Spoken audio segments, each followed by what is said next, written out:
orang yang tukang nganterin orang yang mati ke kuburannya, nganterin. Nanti ketika dia mati, ab'asu inda mautihi malaikatan yushayyi'unahu ila qabrihi biroyat.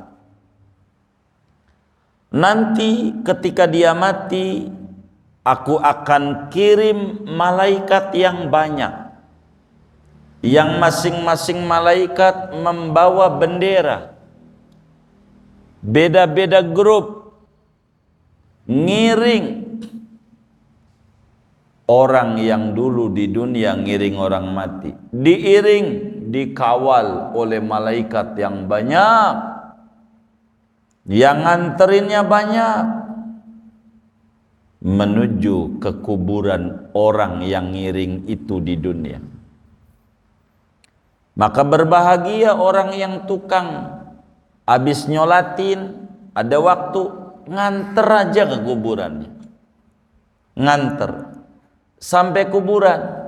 Iya, habis kuburan pulang, itu udah sekirot. Tapi udah sampai kuburan, nemenin sampai penguburan selesai, lain lagi ganjarannya, sekirot lagi, lain.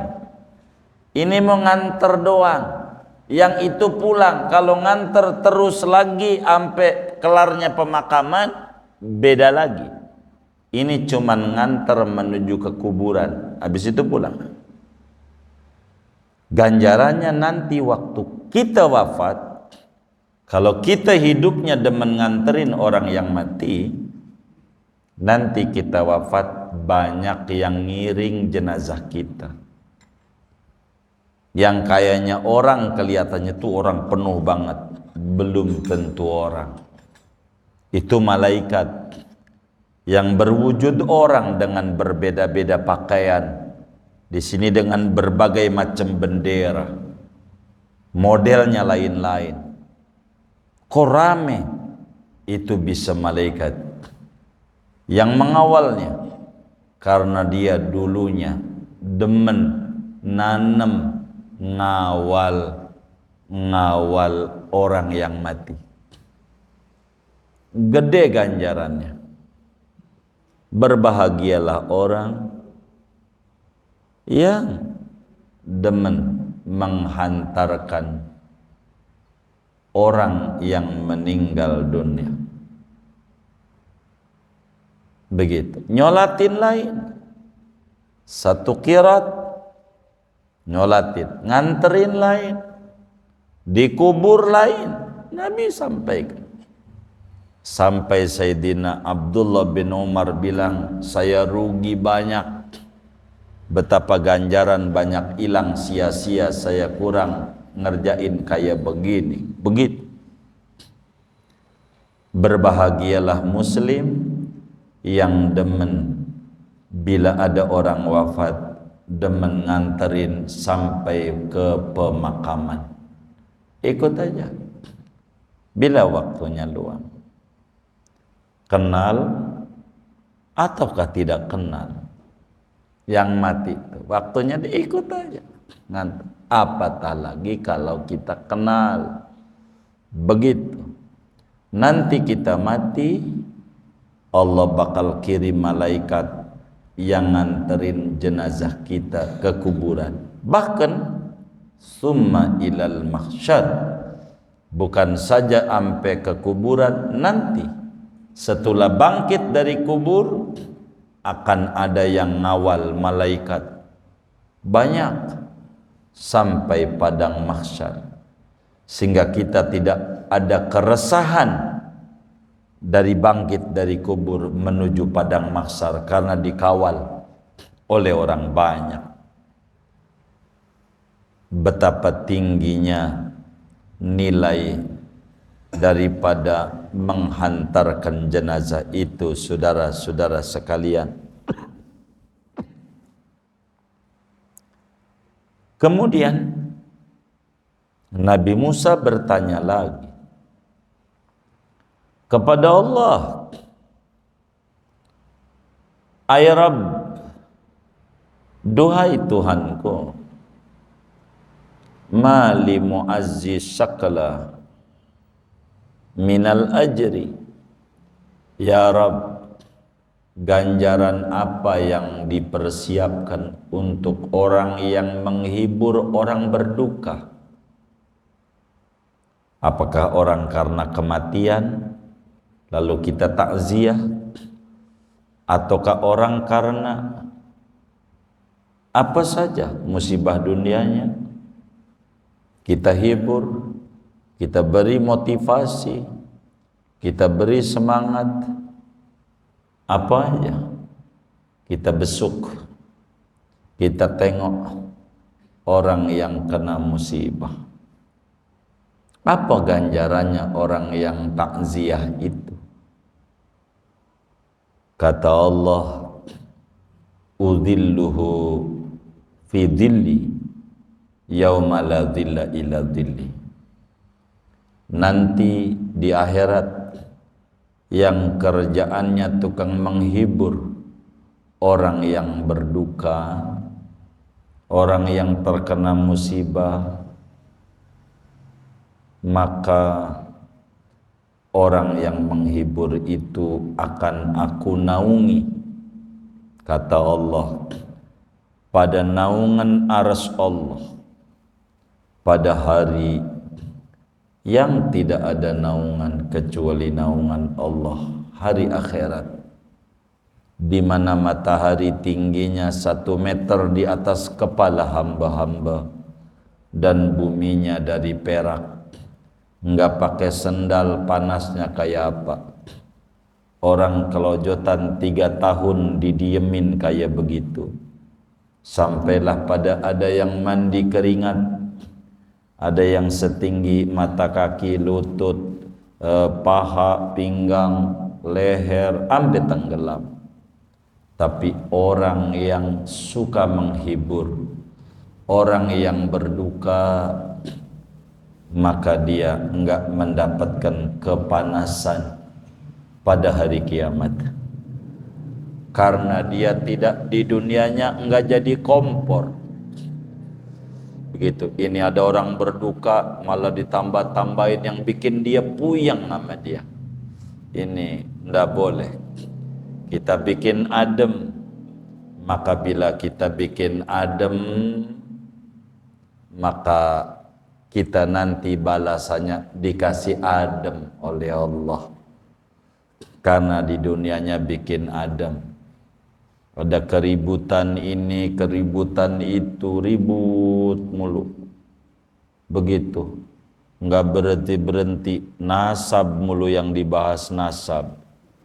Kata kita udah ada stop kegaduhan tuh, ndak usah. Dan kita orang gak usah puyeng mikirin itu, mikirin nasib aja, nasib yang belum jelas masuk surga apa kagak, kita ini aja yang dipuyengin. Begitu. Jadi biar adem, jangan dikompor-komporin lagi yang jadi puyeng. Begitu. Maka kalau orang tukang menghibur nanti karena bikin adem di akhirat, hal jazaul ihsan illal ihsan, kebaikan dibalas kebaikan. Ngademin orang berduka yang tadinya dia menjadi nestapa dan stres, dengan diademin, maka dia nanti di akhirat akan diberi adem oleh Allah, diberi keteduhan oleh Allah, dengan naungan arsy-Nya Allah, di mana tidak ada naungan di saat itu kecuali hanya naungan Allah, naungan arsy-Nya Allah. Berbahagialah orang yang menghibur orang lain yang sedang bersedih. Beruntung orang yang bisa memberikan solusi yang baik dalam setiap problem orang lain.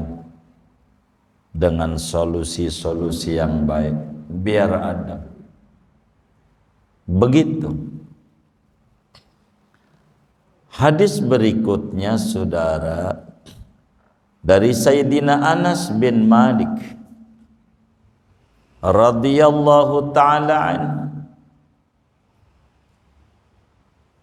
Kata Sayyidina Anas, Rasulullah sallallahu alaihi wasallam bersabda,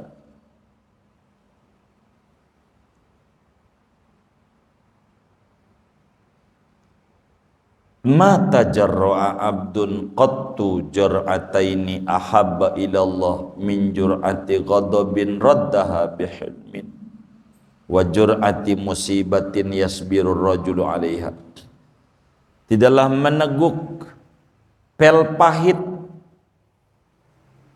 pahit, haus, dua hal. Tegukan ini didemenin nama Allah. Nelen ludah ini didemenin nama Allah. Dibanding yang lain, enggak ada lagi yang pel pahit, tapi Allah demen banget sama orang yang nelen itu. Enggak ada lagi, cuman dua doang yang didemenin Allah. Diangkat derajatnya menjadi wali min auliyaillah. Yang pertama, menelan pel pahit amarah yang dia telan dengan sabar, enggak diumbar. Kekecewaan yang dia diem aja, enggak usah diumbar, ditahan.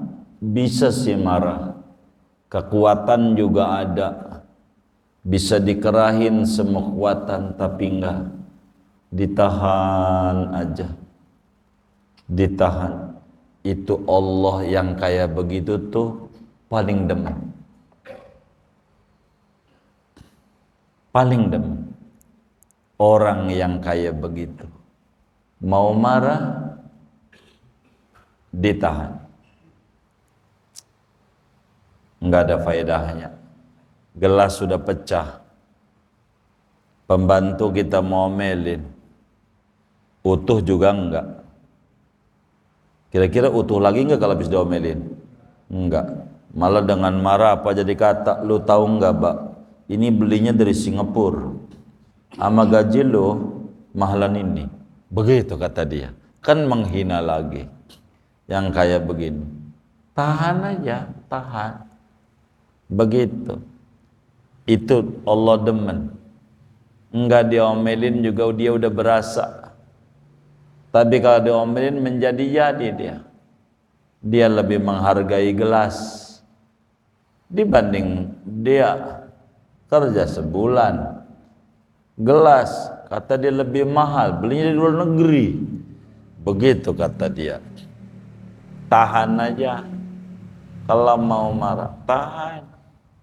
Begitu. Itu lebih didemenin sama Allah. Demenin, biarin aja. Waktu yang menjawab. Begitu aja. Biarin aja. Udah, ntar tiba waktunya dijelasin.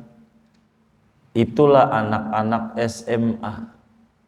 Dia paham lagi ujian, maka dia diem aja, enggak berisik. Pas udah pengumuman lulus, coret-coret pakai pilok, jingkrak-jingkrakan. Itu maknanya udah lulus. Waktu ujian enggak begitu, karena dia paham. Begitu marah ujian, ditahan, entar udah beres, terangin. Begitu. Ini Allah demen orang kaya begini, demen, demen. Ada bini di hadis Nabi, di Qudul Ujen ada bini diajak tidur sama lakinya enggak mau, Kata bininya, capek bang. Begitu.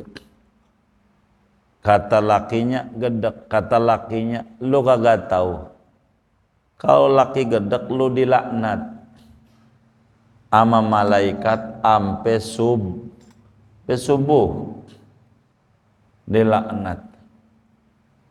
Kata tu laki, biarin. Dilaknat. Tuh begitu. Dilaknat. Enggak apa-apa. Ini namanya salah.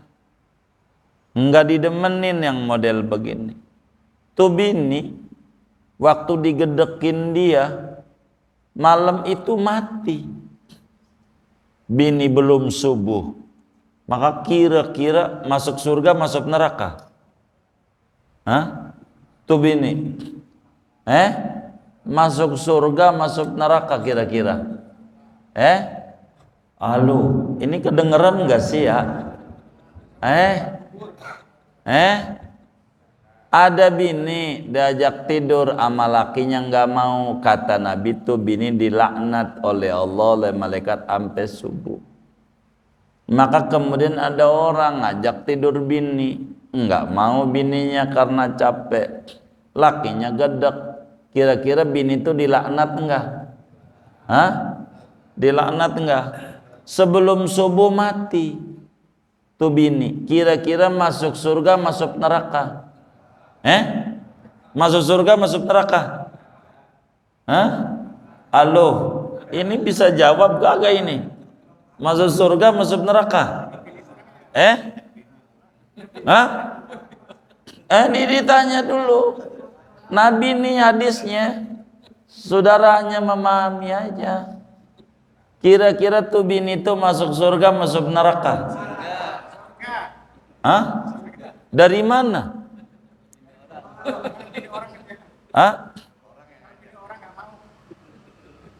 Di bagaimana?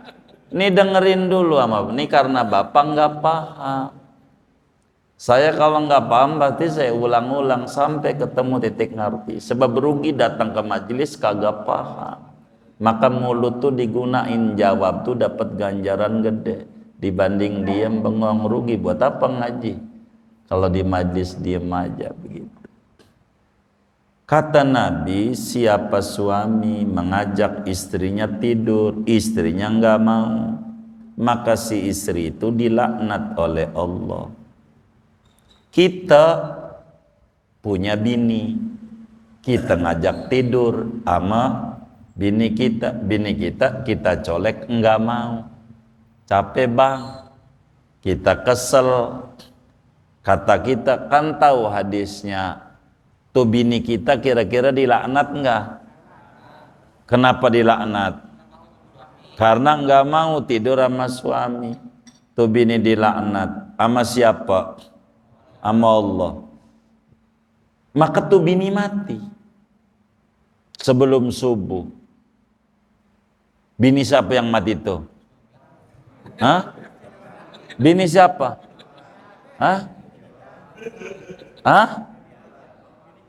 Bini kita yang kita ajak tidur. Kok yang diajak tidur siapa, yang bininya siapa? Ini kagak paham namanya. Lalu bini kita tuh mati malam itu, yang digedekin sama kita. Dia dilaknat nggak matinya? Dilaknat. Kira-kira masuk surga, masuk neraka tuh bini kita tuh? Neraka. Siapa yang menyebabkan masuk neraka?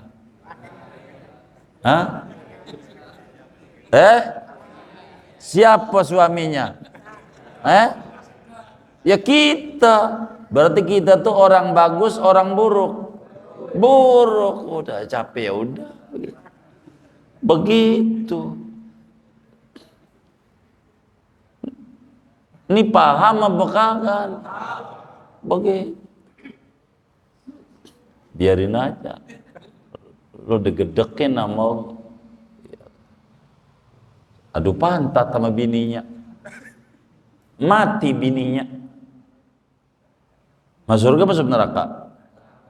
Siapa yang menjadi masuk neraka? Lakinya. Lakinya siapa? Lah kita. Begitu. Maka tidak ada pel pahit yang paling didemeni nama Allah selain menahan gedek. Bagus, tahan aja, enggak usah, dengan sabar.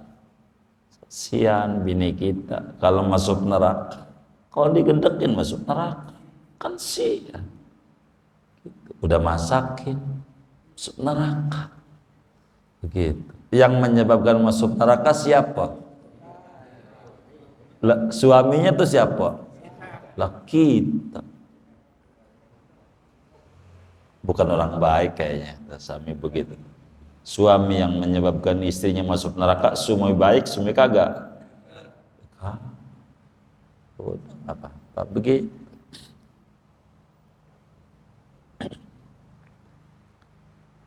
Lagi men bang, men mulu. Saya curiga main nyengir nih, begitu.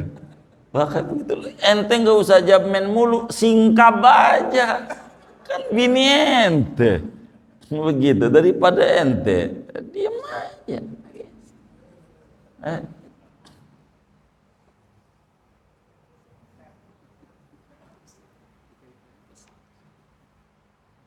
Tidak ada tegukan yang paling didemenin sama Allah selain tegukan marah yang ditahan dengan kesabaran. Sabar aja, lagi sabar, nggak apa-apa.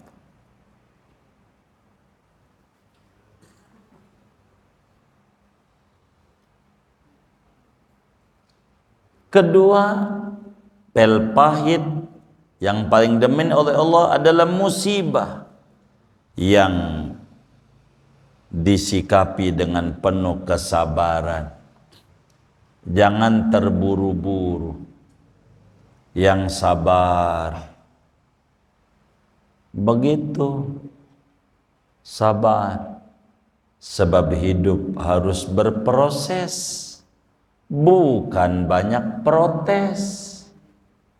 Berproses hidup, nanti berujung sukses. Tapi kalau protes mulu, malaikat enggak demen, Allah enggak demen, orang juga gedek. Lah ini baperan, begitu.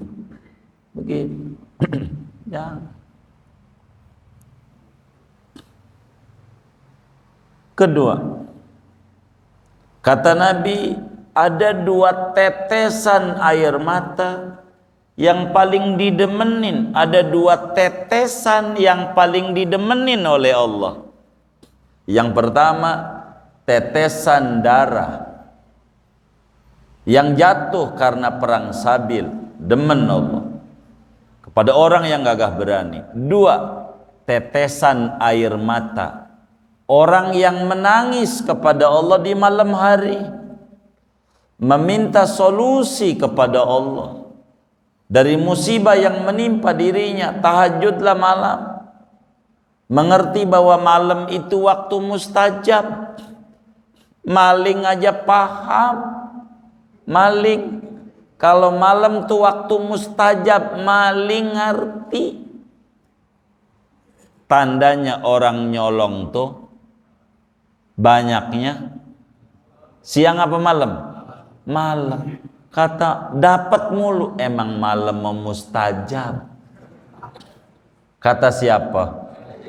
Maling aja ngerti mustajab. Masa kita orang majelis malam gak ngerti mustajab, tidur mulu, usaha mau pengen maju, malamnya ngorok ngobrol mulu. Telepon sama bininya, sampai mana bang? Lagi ratiban. Bininya kagak ngerti, ratib tuh 15 menit. Bininya kagak ngerti, ratiban 15 menit, enggak lebih. Begitu, rada pelan, paling tengah jam. Yang lama ngobrol habis ratibnya itu. Bener enggak? Tuh kayaknya tukang ngobrol. Begitu saudara. Itu bisa sampai jam 3 nggak kelar. Begitu. Begitu.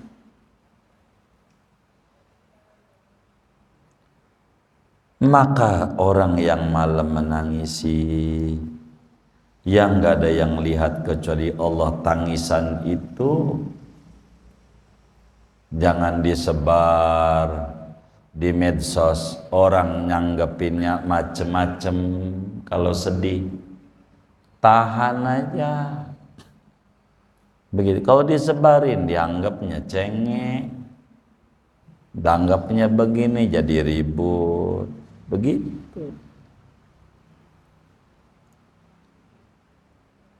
Ada 2 langkahan kaki yang paling didemenin sama Allah. Tidak ada langkahan yang paling didemenin melebihi ini. Yang pertama, melangkah menuju ibadah, salat 5 waktu. Dan yang kedua, langkahan kaki menuju silaturahim. Ini yang paling didemenin sama Allah. Tapi materi hadis kita berbicara tentang menahan sabar, menahan emosi, jauh lebih didemenin nama Allah. Begitu. Dan ini judul kitab kita, pentingnya sabar menghadapi musibah. Mudah-mudahan Allah beri kita kekuatan iman Islam, kita mampu untuk bersabar dalam menghadapi musibah-musibah yang menimpa kepada diri kita, juga pada bangsa kita. Amin ya rabbal alamin. Segini aja ngaji kita. Ada yang ditanya mungkin dari materi luar sebelum silakan. Baik. Waalaikumsalam. Tentang takziah, kalau orang laki bertakziah sampai berbulan dapat paling kirot. Nah, sedangkan perempuan itu kan nggak sampai sana. Jadi pahala si perempuan itu yang bagaimana? Kalau yang laki itu sudah jelas sampai ke kuburannya. Dan yang kedua tentang masalah menengok orang sakit. Kalau di antara saudara kita yang nggak sakit tapi kita ingin mendapatkan pahala itu, tiba-tiba kita datang ke rumah sakit, kita jenguk kepada orang sakit walaupun kita nggak tahu apakah pahalanya sama menguburkan. Terima kasih. Baik.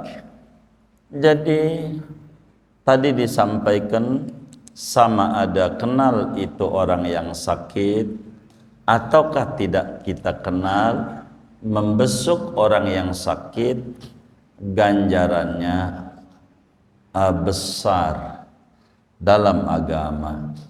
Walaupun kita kurang kenal kepada orang itu, kita nengok sebagai bentuk hiburan, itu dapat ganjaran besar. Ganjaran besar. Kalaulah kita nengok, sering-sering main di rumah sakit aja, akan muncul kesyukuran. Syukur sama Allah. Yang tadinya sedih terus, bakal senyum. Main doang. Apatah lagi membesuk orang sakit, walaupun bukan karib kerabat kita. Besar ganjarnya seperti apa yang ada. Kemudian daripada itu, bagaimana perempuan? Islam ini rahmatan lil alamin. Maka perempuan itu secara agama dilarang untuk dia menghantar. Karena dia lebih tipis, dia punya hati, dia nanti meratap, nanti berkata yang enggak, dan ini dilarang oleh Nabi.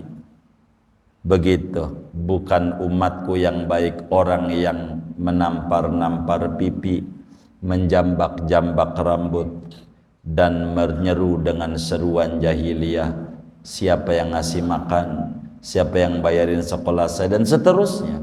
Maka perempuan karena banyak tipisnya, dilaranglah dia untuk ikut menghantar, bukannya dapat ganjaran, ratapan yang muncul justru menimbulkan dosa baru, akan memberati dibanding dosa-dosa yang ada. Maka perempuan dilarang untuk menghantarkan jenazah itu. Begitu, hatta biar istrinya. Berapa pengalaman biar kata nenek-nenek pingsan juga. Kami mengadakan riset, sudah berapa kali kita larang izin saya janji nggak bakalan macem-macem, hanya pengen mengantarkan suami saya terakhir, ujungnya mau pingsan juga. Tuh kan salah lagi. Emang Nabi nggak pernah salah bicara, maka perempuan nggak.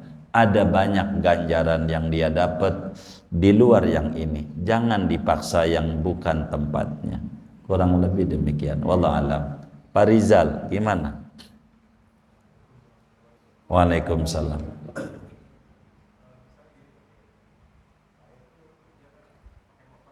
Iya.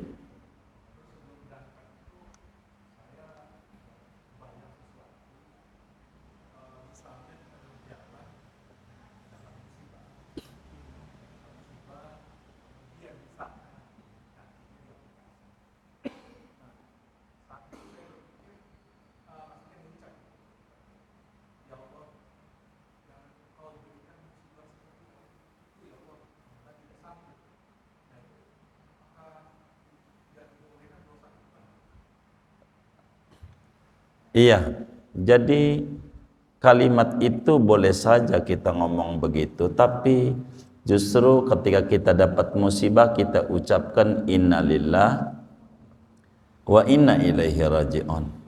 Kita renungi hikmah di balik setiap musibah. Sebagaimana Al-Qur'an pesan, qul la yusibana illa ma kataballahu lana huwa maulana. Katakan olehmu ya Rasulullah, tidak menimpa kepada kami kecuali apa yang telah ditetapkan oleh Allah kepada kami.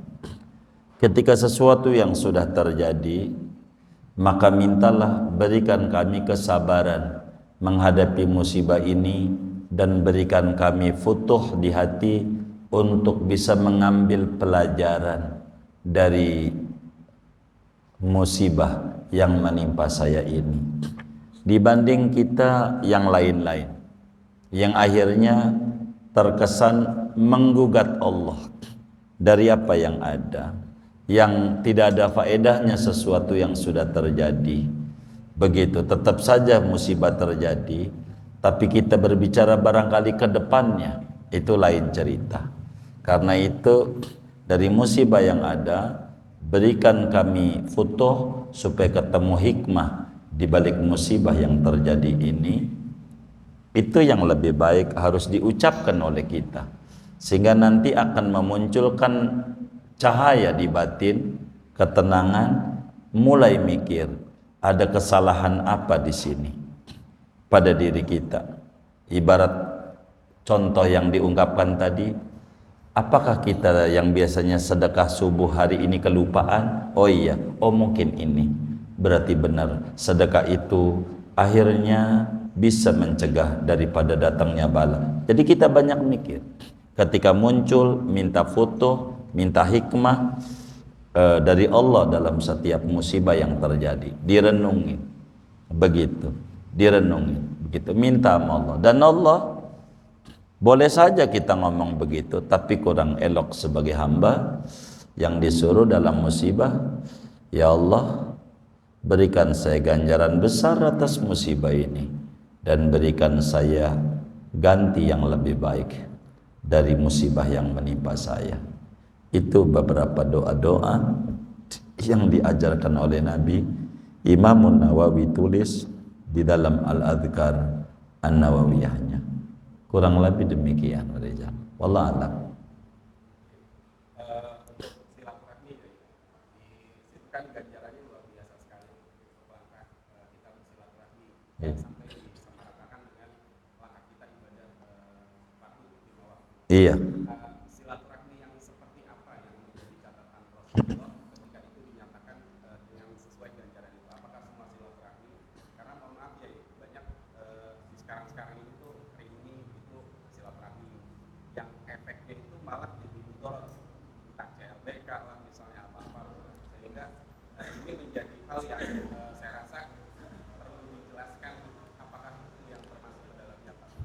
Iya, baik.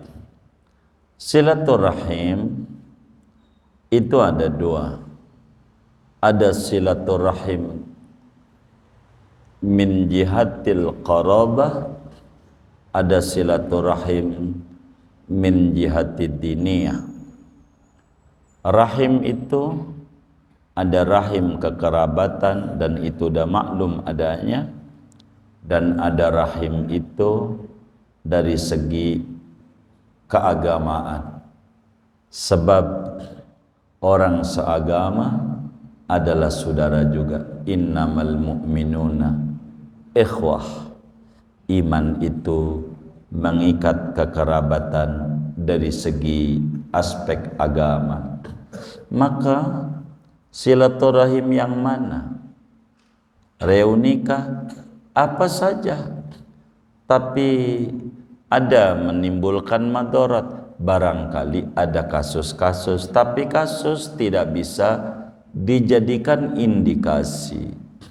Kalau terjadi ada kasus-kasus penyimpangan begitu, maka tentu bukan itu yang dimaksud. Tapi tidak boleh dipatahkan silaturahim sebagai ajarannya. Laksana tangan, kukunya panjang, karena pegel urusan pedikur ama medikur yang makin mahal di salon kecantikan, maka daripada pegel pedikur medikur, potong aja tangannya. Ini adalah tindakan yang tidak benar. Begitu. Maka yang benar, potong aja kuku yang panjangnya tanpa harus memotong tangan. Potong saja yang akses tidak benarnya sebagai panitia reuni, supaya tidak muncul yang tadi disebut madorot-madorot. Batasi aturannya bagaimana, ininya bagaimana, supaya tidak menyimpulkan madorot-madorot daripada yang ada. Begitu. Silaturahim biasanya banyak dilakukan oleh orang kalau menjelang pemilu. Itu silaturahim. Benar enggak? Iya, betul. Kurangnya silaturahim menimbulkan perpecahan. Akhirnya belum apa-apa udah pecah karena kurang silaturahim. Begitu. Maka silaturahim itu amat sangat penting. Begitu silaturahim, sebab muslim itu membawa cahaya. Dengan ketemu akan berbagi dan sharing ketemu di sana. Itu begitu. Bila terjadi penyimpangan, maka yang kita harus bedah bagaimana solusi supaya tidak muncul penyimpangan. Itulah yang kemudian harus kita bahas. Adapun silaturahimnya sebagai ajaran, justru tanda orang itu beriman betul kepada Allah, beriman betul kepada hari kemudian, maka dia akan bersilaturahim. Dan medianya banyak. Medianya masing-masing media punya peraturan berbeda-beda. Kalau silaturahimnya lewat dunia maya, maka adabnya harus menggunakan adab dunia maya. Tidak boleh dunia maya menggunakan adab dunia nyata. Judulnya juga maya, kagak jelas, kagak nyata, maka kagak jelas jangan dipaksa menjadi jelas, sehingga ketika ada tulisan yang kurang mengenakan, nyinggung gua, itu namanya maksa dari maya menjadi nyata.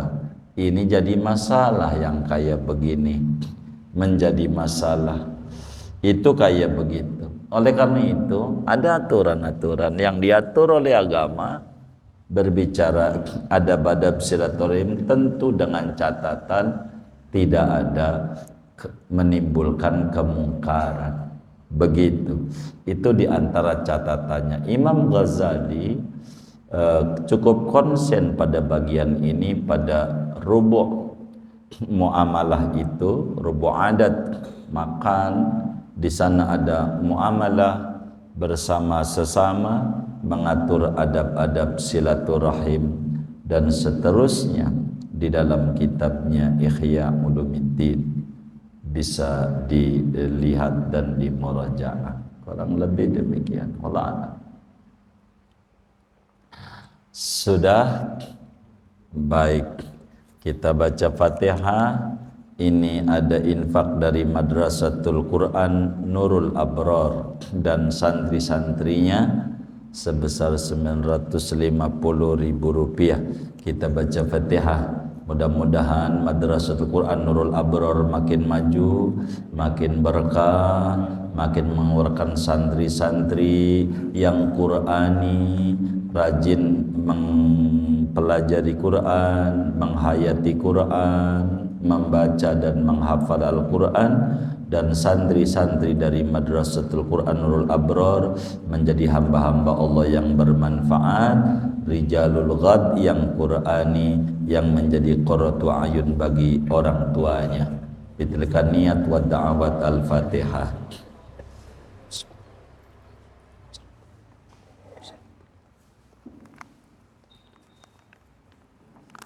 Kemudian tromol taklim per 20 Agustus 2023 Rp375.000.